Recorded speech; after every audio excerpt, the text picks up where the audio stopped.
एक संत भगवान एक जगह उपदेश कर रहे थे कि यदि भगवान का दृढ़ भरोसा है तो तुम भूखे नहीं रह सकते, तुम दुख में नहीं रह सकते, तुम्हें परमानंद की अनुभूति होगी। तो मलुकदास जी बहुत बड़े सिद्ध संत हुए, वो भी नई अवस्था के तो बैठे थे। तो उन्होंने कहा बिना किए भगवान दे देगा, तो उनका पक्का भरोसा रखो। बिना किए बोले हम खाए ना तो भगवान खवा देंगे, बोले पक्का खवा देंगे, विश्वास करो। वो उठे गांव की तरफ चले तो कई बीघे ज्वार का खेत होता है, ज्वार लंबी लंबी, उसके बीच में एक बरगद का पेड़ था। उसमें जाकर ऊपर बैठ कर देखते हैं भगवान कैसे पहुंचता है। शाम तक बैठे रहे तो उस समय घोड़ों से राज कर्मचारी राजा लोग चलते थे। तो एक राजकुमार अपने निजी अंग सेवियों के साथ ऐसे भ्रमण के लिए निकला था। तो उसको बहुत सुंदर वट वृक्ष दिखाई दिया, बड़ा और सघन छाया। चलो इसके नीचे जो हम लोग भोजन लाए ना बैठ के पाते। अब सोने की थाल, वो तो राजकुमार है ना, तत्काल व्यवस्था की गई, वस्त्र बिछाया गया, उनके ऊपर थाल सब अच्छे अच्छे पदार्थ सब रखे गए।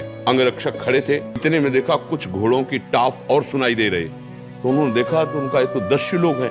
बोले राजकुमार से कहा भागना पड़ेगा क्योंकि 10 लोग आ रहे हैं, हत्या कर देंगे अगर पता चलेगा कि आप राजकुमार, इतने सैनिक हमारे साथ है नहीं।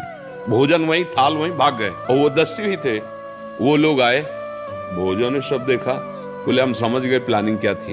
ये लोग आएंगे, खाएंगे और मर जाएंगे। वो आदमी है यहाँ जिसने भोजन रखा है, हम लोग कोई ऐसे मंदबुद्धि के थोड़ी है, सब जान जाते हैं। आपस में कहे ढूंढो, यहाँ वो है जिसने भोजन रखा है। ऊपर बैठे थे मलुकदास, बोले उतर, नीचे उतर। बोले उतरूंगा।